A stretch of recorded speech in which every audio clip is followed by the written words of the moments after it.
आपने पार्ट 1 और पार्ट 2 में देखा है कैसे ऐश अपने डैड को ढूंढने के लिए मॉम ने जो पता दिया था उस पते पर पहुंच जाता है और वहां उसे प्रोफेसर मिल जाते हैं, जहां वह ऐश को ऐश के डैड के बारे में बताते हैं और ये भी बताते हैं कि उसके डैड को वह ढूंढकर उस सिस्टम को खतरनाक विलन्स के हाथों में जाने से रोकना चाहते हैं, लेकिन वह अभी तक मल्टीवर्स में ट्रेवल करने के लिए कोई भी टेक्नोलॉजी को डेवलप नहीं कर पाए हैं। तभी ऐश को अपने पोकेमॉन सोलगिलियो की याद आती है। ऐश को यह भी याद आता है कि उसने पहले भी मल्टीवर्स में सोलगिलियो की मदद से ट्रेवल किया है, जिसके बाद वह सोलगिलियो को याद करता है। अब आगे ऐश की प्रार्थना सुनकर सोलगिलियो आसमान से नीचे आने लगता है, जिसे देखकर ऐश खुश हो जाता है। इसके बाद ऐश सोलगिलियो से कहता है, सोलगिलियो मुझे तुम्हें देखकर बहुत अच्छा लगा, मुझे मेरे डैड को ढूंढने में तुम्हारी हेल्प चाहिए, क्या तुम हमें मल्टीवर्स में ट्रेवल करवा सकते हो प्लीज सोलगिलियो प्लीज। सोलगिलियो यह सुनकर सर हाँ में हिलाता है और ऐश प्रोफेसर और मिस्टी उसकी पीठ पर बैठने को कहता है, जिसके बाद वो तीनों मल्टीवर्स में ट्रेवल करने के लिए सोलगिलियो पर बैठ जाते हैं। जिसके बाद आसमान में एक वर्म हॉल ओपन होता है और वो लोग एक दूसरी दुनिया में पहुंच जाते हैं। यहाँ के पोकेमॉन नॉर्मल तो दिखते हैं लेकिन काफी ज्यादा खतरनाक थे। अब ऐश प्रोफेसर को कहता है, प्रोफेसर अब हमें क्या करना चाहिए। इसके बाद प्रोफेसर कहते हैं, ऐश हमें उस गैंग को ढूंढना होगा क्योंकि तुम्हारे डैड उन्हीं लोगों के कब्जे में है। ऐश और मिस्टी थोड़ा आगे जाते हैं और वहाँ पर उन्हें एक बड़ा पोस्टर देखने को मिलता है जिसपे शहर के खतरनाक गैंग से रिलेटेड इन्फॉर्मेशन दी हुई थी। ऐश सरप्राइज होते हुए कहता है, प्रोफेसर प्रोफेसर प्रोफेसर इसमें खतरनाक गैंग से रिलेटेड इन्फॉर्मेशन है, हो सकता है इन्हीं गैंग ने मेरे डैड को पकड़ा हुआ हो। चलिए प्रोफेसर हम वहाँ पर चलते हैं। तभी मिस्टी कहती है, ऐश रुको मुझे लगता है वहाँ काफी ज्यादा खतरनाक होगा।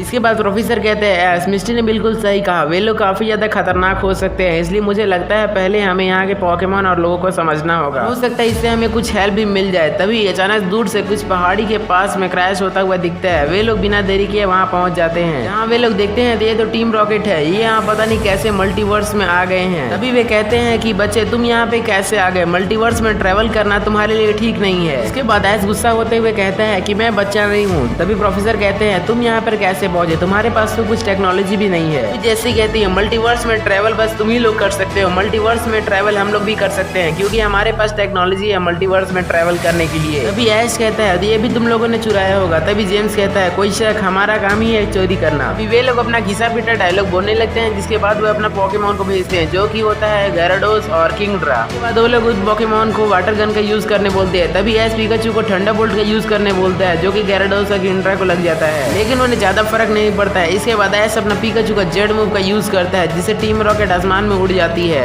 इसके बाद ऐश मिस्टी और प्रोफेसर को बहुत जोर से भूख लगी होती है, इसलिए वो किसी शॉप को ढूंढ रहे होते हैं, लेकिन यहाँ पर उतने ज्यादा शॉप नहीं होते हैं। जो भी शॉप उन्हें मिलता है वो बंद होता था। फाइनली उन्हें एक शॉप मिलता है जिसमें वो खाना खाते हैं। इस विलन गैंग का पता मांगने के लिए वो लोगों से पूछते हैं, जिसके बाद उन्हें पता चलता है कि इस दुनिया के सबसे खतरनाक विलन है वो लोग, और वो लोग शहर के किनारे फैक्ट्री के पास लगी बिल्डिंग में रहते हैं। जिसके बाद ऐश अपने चारेजोड़ और पिजोड़ को चुनता है और उन पर बैठकर उस बिल्डिंग की तरफ जाने लगता है। ये लोग आधे रास्ते को क्रॉस भी नहीं किए होते, तभी उन्हें कुछ अजीब सा लगता है। दरअसल वहाँ एंट्री होती है डार्कराई की। वो चारेजोड़ और पिजोड़ पर हमला कर देता है, जिसके बाद ऐश सोलगिलियो को चुनता है और अटैक करने को बोलता है, जिससे वहाँ से डार्कराई तो चला जाता है। जिसके बाद वे लोग बिल्डिंग के पास पहुँच जाते हैं। ऐश को तब तो समझ में आ चुका था कि बहुत ज्यादा खतरनाक है और हो सकता है ये डार्कराई भी उन्हीं का हो और उन्हीं ने डार्कराई को भेजा हो उन्हें डराने के लिए।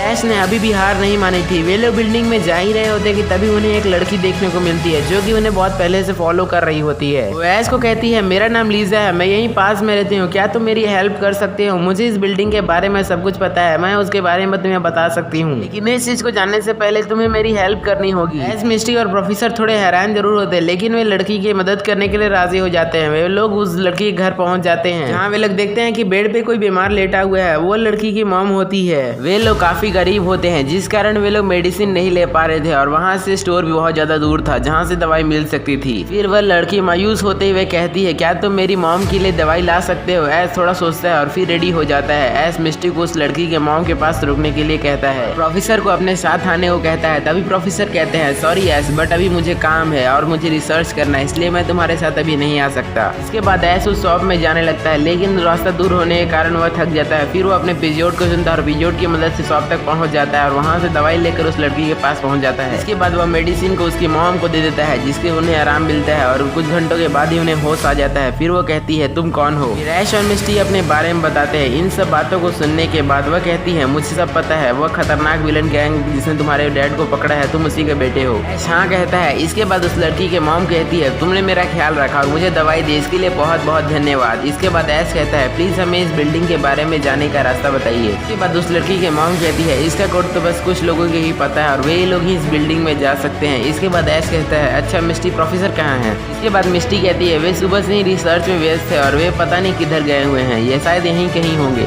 जिसके बाद ऐश और मिस्टी प्रोफेसर को ढूंढने के लिए निकल जाते हैं, जहाँ कुछ दूरी पर ही उन्हें वो प्रोफेसर मिल जाते हैं। तभी ऐश कहता है फाइनली आप मुझे मिल ही गए, मुझे आपसे जरूरी बात कहनी थी। दरअसल हम उस लड़की की मॉम से बात कर रहे थे। इस बिल्डिंग में जाने के बारे में उन्होंने बताया कि बिल्डिंग में जाने के लिए सिक्योरिटी कोड्स लगे हुए जो कि कुछ लोगों को ही पता है और उस बिल्डिंग में बस वही लोग जा सकते हैं। तब प्रोफेसर कहते हैं तुम इसकी चिंता ना करो ऐश, मेरे पास ऐसी टेक्नोलॉजी है जो मैं किसी भी लॉक को खोल सकता हूँ बिना किसी कोड के। ऐश सरप्राइज होते हुए कहता है ये तो बहुत अच्छी बात है प्रोफेसर, अब हमें वहाँ चलना चाहिए। प्रोफेसर कहते हैं हाँ ऐश। इसके बाद वे लोग बिल्डिंग में जाने लगते हैं। इसके बाद वो लोग बिल्डिंग के सिक्योरिटी कोड को तोड़ते हुए वहाँ पे बिल्डिंग के अंदर में पहुँच जाते हैं, लेकिन तभी उस टीम के लोग उन्हें देख लेते हैं। इसके बाद वे लोग अपने अपने पोकेमॉन को भेजते हैं जो कि माइटियाना और गेंगार होते हैं। ऐश पिकाचू को थंडरबोल्ट का यूज करने बोलता है जिससे वो पोकेमॉन बच जाते हैं। जिसके बाद उस टीम के मेंबर माइटियाना और गेंगार को शैडो बॉल का यूज करने को बोलते हैं। इसके बाद ऐश भी पिकाचू को आयरन टेल का यूज करने बोलता है जिससे वो अटैक डिसमिस हो जाते हैं। तभी मिस्टी अपने पोकेमॉन वीजल को चुनती है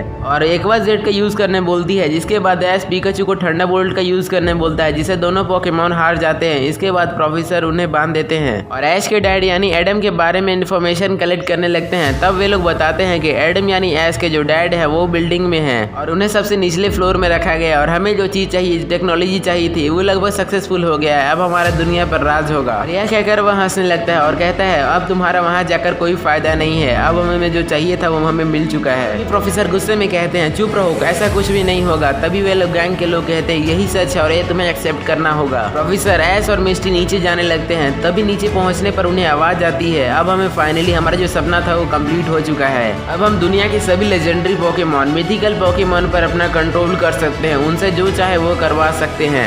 एडम तुम मुझे रोकने के लिए कुछ भी नहीं कर पाए, शायद कुछ बच्चे मेरे बिल्डिंग की तरफ आ रहे थे, शायद वो तुम्हारे बच्चे होंगे या तुम्हारे बचाने के लिए यहाँ पे आ रहे होंगे। ये सुनकर ऐश मिस्टी और प्रोफेसर थोड़े शौक होते हैं। जिसके बाद वे लोग छुपे रहना चाहते थे लेकिन अचानक से कुछ सामान नीचे गिर जाता है। तभी उस गैंग के लीडर यानी ज़मैन पीछे मुड़ता है और उन्हें देख लेता है। स्वागत है बच्चे, अब कोई फायदा नहीं है छुपने का। अभी ऐश कहता है ऐसा कुछ नहीं होगा, पिकाचू थंडरबोल्ट का यूज करो। ज़मैन भी डाकराई को डार्क पल्स का यूज करने बोलता है जिससे पिकाचू का थंडरबोल्ट डिसमिस हो जाता है। जिसके बाद ज़मैन डाकराई को शैडो बॉल का यूज करने बोलता है। ऐश भी पिकाचू को एंड टेल का यूज करने बोलता है। इसके बाद एक खतरनाक ब्लास्ट होता है और चारों तरफ धुआं ही धुआं हो जाता है। इसके बाद ऐश देखता है कि ज़मैन और डाकराई जा चुके थे और वहाँ पर उसके डैड भी नहीं होते हैं, शायद हो सकता है कि ज़मैन उन्हें साथ में ले गया हो। ऐश कहता है मिस्टी प्रोफेसर कहाँ है, उन्हें भी ज़मैन लेकर चले गया क्या। अभी आवाज आती है ऐश मैं यहीं हूँ। वो बोलते हैं मैंने किसी तरह तुम्हारे डैड को बचा लिया है। तभी ऐश के डैड वहाँ आते हैं जो कि काफी ज्यादा थक चुके थे। तब ऐश अपने डैड को कहता है डैड मैं आपको देखकर बहुत खुश हूँ, आपने मॉम और मेरा साथ क्यों छोड़ा मुझे अच्छे से पता है, बट आप घर चलिए। अभी ऐश के डैड कहते हैं सॉरी ऐश लेकिन मुझे अभी इस टेक्नोलॉजी को खत्म करना होगा या उनसे वापस लेना होगा, नहीं तो बहुत तबाही हो सकती है। अभी ऐश के डैड अपने पोकेमॉन रेक्वाजा को निकालते हैं और कहते हैं मुझे दूसरे डायमेंशन में ले चलो। तभी प्रोफेसर भी कहते हैं एडम मैं तुम्हारे साथ आना चाहता हूँ।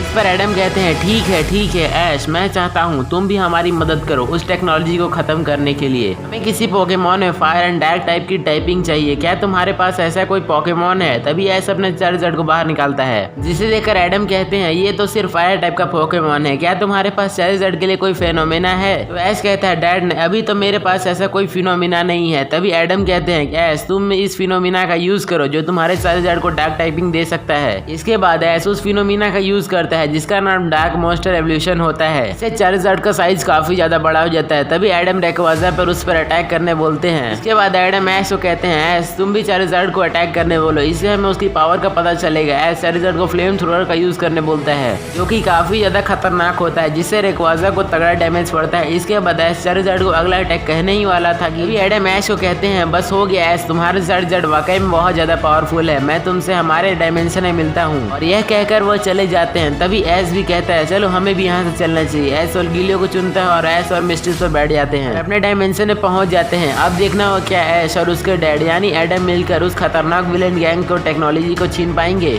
वेल गाइस आज के वीडियो में आपको बहुत मजा आया होगा, लाइक कर दो और इस वीडियो को बनाने मुझे लगभग 1 वीक का टाइम लगा है तो वीडियो को प्लीज शेयर भी कर देना।